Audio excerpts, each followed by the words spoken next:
அவர்கள் ஏற்றுக்கொண்டார்கள். அவ சொன்னது, நீர் ஆழ்வாரா இல்ல பகவானா தெரியலையே, உம்முடைய பேர் பராங்குஷனா, உமக்கு நாராயணன் பேரா, உமக்கு 2 தோள்களா இல்ல பகவான போல 4 தோள்களா, உமக்கு திருக்குருகூர்ங்கிற ஆழ்வார் திருநகரி ஊரா இல்ல திருப்பார்க்கடல் உமக்கு இடமா, நீர் வகுள மாலை தரித்தவரா இல்ல துளசி மாலை தரித்தவரா, நீர் பகவானேவா மனுஷரா என்று தெரியாமல் சங்கப்புலவர்கள் சேர்ந்து பாடினார்கள். அது நம்மாழ்வாரின் பெருமை. அடுத்த 6வது ஆழ்வார் குலசேகர ஆழ்வார். திருவஞ்சிக்களம்ங்கிற இடம் கேரளத்திலே இருக்கும் இடம். இன்னைக்கு திருச்சூருக்கு ஒரு 40 மைல் தொலைவு போனோம்னா அந்த இடத்துல இருக்கு திருவஞ்சிக்களம்னு ஒரு சிற்றூர். அந்த இடத்துலதான் திருக்குலசேகரபுரம்ங்கிற ஊரும் உள்ளது. அங்கே மாசி மாசம் புனர்வசு நட்சத்திரத்திலே குலசேகர ஆழ்வார் பிறந்தார். ஒரே பிரபந்தம், பெருமாள் திருமொழியின் 105 பாசரங்களோட கூடின பிரபந்தம். அத குலசேகரர் பாடினார். அவர் க்ஷத்திரிய ராஜாவார்ந்து எல்லாத்தையும் திறந்துட்டு வந்தவர்.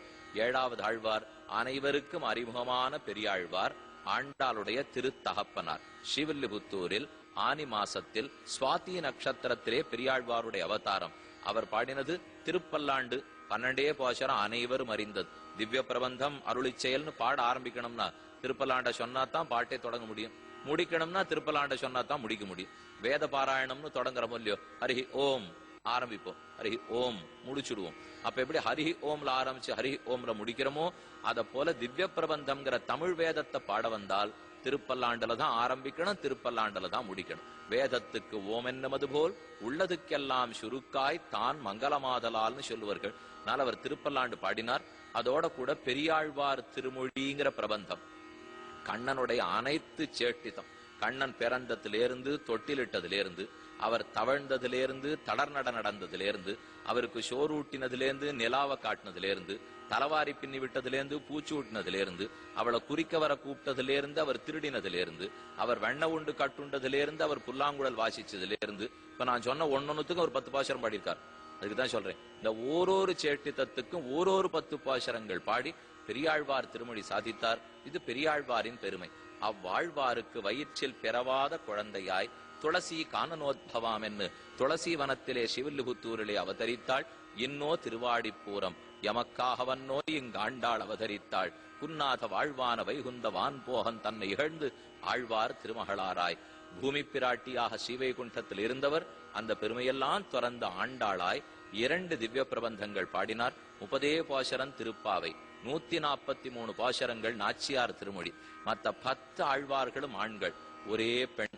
ஆழ்வார்களுக்குள்ள ஒரு பெண்ணுன்னா ஆண்டாள் ஒருத்தி தான் பெண். என்ன என்னைக்குமே வசந்தது கொஞ்சமா தான் இருக்கும் அப்படின்னு வச்சுக்க வேண்டியதான். அதனால 10 ஆண்கள் சேர்ந்து அவதரித்திருந்தால் ஒரே பெண். இதை வேடிக்கையா சொல்றது வழக்கம். 10 அண்ணன் தம்பிகளுக்கு குழந்தைகளே பிறக்கல, ஒருத்தருக்கு மட்டும் ஒரு பெண் குழந்தை பிறந்தால் அப்ப 10 பேருடைய சொத்தும் ஸ்திரீதனமா அந்த பெண்ணுக்கு போடும் இல்லையோ. அத போல பொய்யாழ்வாரிடத்திலிருந்து திருவங்கியாழ்வார் வரை 10 பேருக்கு 6 குழந்தைகள் இல்லை.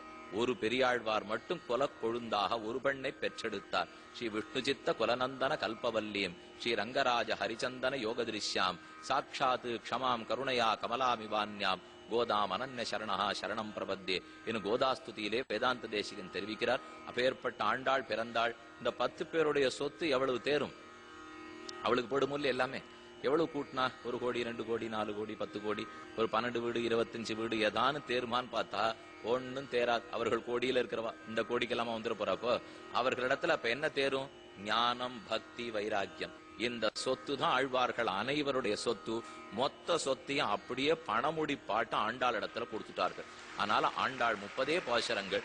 என்னத்தினால அப்படி சொல்றேன் நான்? 5 கோடிக்கு ஒரு சந்ததியாய் ஆழ்வார்கள் தம் செயலை விஞ்சி நிற்கும் தன்மையளாய் பிஞ்சாய் பழுத்தாளை ஆண்டாளை. ஆழ்வார்கள் 8 அடி பாஞ்சிருந்தா 16 அடி ஆண்டாள் பாய்ந்தாள். இவர்கள்லாம் இத்தனை 1000 பாசுரம் பாடி என்ன சாதித்தார்களோ அவ 30 பாசுரத்துல சாதிச்சுட்டா. இது ஒத்தொத்தனை எத்தனை வருஷம் வாழ்ந்திருக்கா தெரியுமோ? திருமழிசை ஆழ்வார் 4700 வருஷம் இருந்தார். கேட்கறதுக்கே ரொம்ப ஆச்சரியமா இருக்கும். நம்புவியில் 4700 இருந்தான் வாழியே என்ன அவருக்கு வாழி திருநாமே இருக்கு. நம்மாழ்வார் 32 வருஷங்கள் இருந்தார். இப்படி அவாவா இருந்தா. ஆண்டாள் இருந்தது 6 வயசு. 1 இல்ல 2 இல்ல 600 இருந்தாளா 6000 இருந்தாளா 6 வயசு. ஆனா சொல்ல வேண்டிய அனைத்தையும் சொல்லிட்டு போயிட்டாலும் இல்லையோ 30 பாசுரம். நீங்க இன்னைக்கு ஒரு சின்ன குழந்தைய கூப்பிடுங்க. அந்த குழந்தைய கூப்பிட்டு திருவாய்மொழி தெரியுமானா அது என்னதுன்னு கேட்கும். திருவாசிரியம் தெரியுமானா என்னதுன்னு கேட்கும். திருவழுக்கூற்று இருக்க தெரியுமானா ஏன் வெய்யரில்னு கேட்கும். இத போலதான் அது சொல்லும். அதே திருப்பாவை தெரியுமான்னு கேட்டா ஆபால கோபாலம் அத்தனை பேரும் தெரியுங்கிறானோ இல்லையோ. திருப்பாவை 30 தெரியாது போட்டான், திருப்பாவைங்கிற பேர் தெரியாதுன்னு சொல்ல மாட்டானோ இல்லையோ. ஆண்டாள் பாடினாள், திருப்பாவை பாடினாள்னு தெரியறது என்ன, என்னத்துக்காக தெரியறது? அது பெருமானுடைய நிருகேதுகமான கடாட்சம். அதனால ஆண்டாளுடைய 30, அதே 143 பாசுரங்கள் நாச்சியார் திருமொழி. இது பெரியாழ்வாருடைய குமாரத்தி.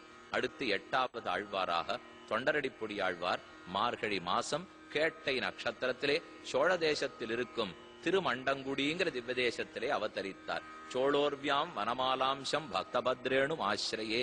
பகவானுடைய வனமாலையின் அம்சமாக தொண்டரடிப்பொடிகள் அவதரித்து 2 திவ்ய பிரபந்தங்கள் பாடினார். 10 பாசுரங்கள் கொண்ட திருப்பள்ளி எழுச்சி அரங்கநாதனை பள்ளி உணர்த்துவதற்காக, 45 பாசுரங்கள் கொண்ட திருமாலை நாம சங்கீர்த்தனத்தின் வைபவத்தை சொல்லுவதற்காக. சைக்கிள் பியூர் அகர்பக்தி பக்தி. ஸ்ரீரங்கத்துக்கு பக்கத்துல இருக்கிற உறையூர் சன்னதி கமலவல்லி நாச்சியாருடைய ஆஸ்தானம், அங்கதான் அவதரித்தார். கார்த்திக மாசம் ரோகிணி நட்சத்திரத்தில் அவதரித்து அமலநாதி பிரான்கிற 10 பாசுரங்கள் பாடினார். கடைசி ஆழ்வார் திருமங்கை ஆழ்வார், ரொம்ப பிரசித்தமான ஆழ்வார், பெரிய கொள்ளக்காரர், பெரிய திருடர். பகவானையே கொள்ளையடித்தார், நம் உள்ளத்தையும் திருடினார். அதனால திருமங்கை ஆழ்வாருக்கு பெருமை. 6 திவ்ய பிரபந்தங்கள் பாடினார். கார்த்திக மாசம் கார்த்திக நட்சத்திரத்திலே திருக்குறையலூர், சீர்காழிக்கு பக்கத்தில் இருக்கிற சிற்றூர், அங்கு அவதரித்தார். அவர் பாடிய பிரபந்தங்கள் 6. முதலில் பெரிய திருமொழி, திருக்குறுந்தாண்டகம், திருவெழுகூற்றிருக்கை, சிறிய திருமடல், பெரிய திருமழல், கடைசியா திருநெடுந்தாண்டகம். 6 அங்கங்களுக்கு சமமாக 6 பிரபந்தங்கள் பாடினார். ஆக மொத்தத்தில் இவர்கள் எல்லாரும் பிறந்து இத்தனை திவ்ய பிரபந்தத்தையும் பாடினாலே, மொத்தத்தின் சேர்க்கதான் 4000 திவ்ய பிரபந்தம் என்று கொண்டாடப்படுகிறது. அருளி செயல்னு சொல்லுவார்கள். ஆழ்வார்கள் அருளி செய்தபடியாலே அருளி செயல்கள். அவர்கள் வாய் வார்த்தையாய் இது ஒரு புஷ்ப மாலையை தொடுக்கிறா போலே. அந்த பூவை தொடுக்கும் போது நீங்க தொடுக்கச்சே பாத்திருக்கீங்களா? பக்கத்துல இருக்கிற தண்ணீரை தொட்டுண்டு தொடுப்பாளோ இல்லையோ. அதே போல சொற்கள் என்னும் மாலை தொடுத்தார்கள், பக்தி என்னும் தண்ணீரில் தொட்டு தொடுத்தார்கள். பக்தி தான் தண்ணீர், அதுல தொட்டே புஷ்பமாலை சமர்ப்பிச்சிருக்காங்க. ஆண்டாளுக்கு பேர் சொல்றமே, பாடவல்ல நாச்சியார், சூடி கொடுத்த நாச்சியார்னு சொல்றோம் இல்லையோ. அவள் பாமாலை பாடி கொடுத்தபடியாலே பாடவல்ல நாச்சியார், பூமாலை சூடி கொடுத்தபடியாலே சூடி கொடுத்த நாச்சியார். இப்ப இந்த 12 சேர்த்து என்ன கருத்து சொன்னார்கள்ங்கிறத பார்ப்போம். இப்ப சொல்ல போறது இன்னும் முக்கியம். ஆனா எதுக்கு அப்ப முன்னாடி இருக்கிறதெல்லாம் சொன்னீள்? வேண்டவே வேண்டாம். என்ன அவர்கள் 6ன்னு தெரிஞ்சின்றாருன்னா கருத்து என்ன சொன்னான்னு தெரிய, கருத்து நமக்கு புரியணும்னா புஸ்தகத்தை வாங்கி வச்சுன்னு படிச்சதுக்காக புரிஞ்சு போயிடாது. இது அறிவியல் அல்ல, கணக்கல்ல, விஞ்ஞானம் அல்ல. இது பக்தி. பக்திங்கிறது அந்த பக்தி யாரால வருதோ அவரிடத்துல நன்றி இருந்தா தான் பக்தி வருமே தவிர நேர புஸ்தகத்தை வாசிச்சதுக்காக வராது. இப்ப ஆச்சார இடத்துல சிஷ்யன் கத்துக்கிறதுக்கு போறார். நீங்க என்ன சுவாமி 12 வருஷம் 20 வருஷம் ரொம்ப நிறைய கேட்டுட்டு அப்புறம் தான் உபன்யாசம் பண்ண வரணுமா? இதெல்லாம் புஸ்தக வடிவத்தில் இருக்கோ இல்லையோ. நாங்க படிச்சு நாங்களும் உபன்யாசம் பண்றமேன்னு கொஞ்சம் முயற்சி பண்ணி பாருங்க, வராது. அது அந்த ஆச்சார இடத்துல உட்கார்ந்து அவரிடத்துல பக்தி இருந்தால் தான் வரும். ஆனால் நமக்கு இப்ப பக்தி ஏற்படணும்னா ஆழ்வார்கள் திருவடிகள்ல நமக்கு நன்றி இருக்க வேண்டும். அதுக்குத்தான் முதல்ல அவர்கள் 6ங்கிறத தெரிவித்தேன். ஏன் பிறந்தார்கள்னு முன்னாடியே சொல்லிட்டேன். அதுக்கப்புறம் என்ன பாடினார்கள்ங்கிறதையும் பார்த்துட்டோம். அந்த பாட்டுக்கு இருக்கிற அர்த்தம் நமக்கு புரியணும் இல்லையோ. அது இன்னைக்கு பெரிய கஷ்டம். ஏன்னா பாசுரம் எல்லாம் இருக்கிறது செந்தமிழ். செந்தமிழ்ங்கிறது கொஞ்ச நாளா காணும். அது இருக்குதுன்னா எங்க இருக்குங்கிறது தெரியாது. இருந்தது என்று சொல்லிக்கலாமே தவிர நாம எத்தனைக்கு எத்தனை செந்தமிழ் வளர்க்கணும்னு சொல்லிக்கணுமோ அத்தனைக்கு எத்தனை அது காணாமலே போடுறது.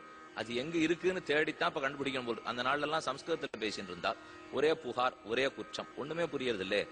சில பேர் சம்ஸ்கிருதத்துல பேச சரி மாத்தினுட்டு தமிழ்ல பேசணும்னு வந்தாச்சு. இப்ப தமிழே புரியறது இல்லைன்னுட்டா. சம்ஸ்கிருதம் தெரியலேன்னு தமிழுக்கு வந்தா தமிழ் புரியலன்னுட்டா. எங்கேயுமே நாம இலக்கணம் இப்ப படிக்கிறதே கிடையாது. எந்த மொழியினுடைய இலக்கணமும் யாருக்கும் தெரியாது. ஏதோ ஓரளவுக்கு இலக்கியம் தெரியும்.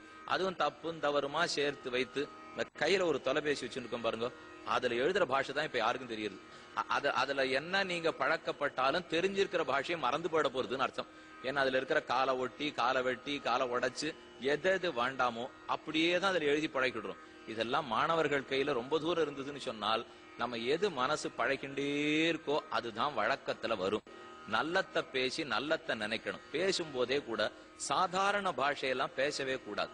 நினைவே உயர்ந்ததாகத்தான் இருக்கணும். பேச்சே உயர்ந்ததாகத்தான் இருக்கணும். நல்ல வார்த்தைகளே பேசணும், நல்ல நினைவிலேயே இருக்கணும். அப்படி இருக்கிறதுக்கு தானே இப்ப கொஞ்ச நாள் முன்னாடி எவ்வளவு அழகா நாம சங்கீர்த்தனம் பண்ணிட்டு போனா கேட்க கேட்க கேட்க இன்பம் ஊறுகிறதோ இல்லையோ. அதுக்கு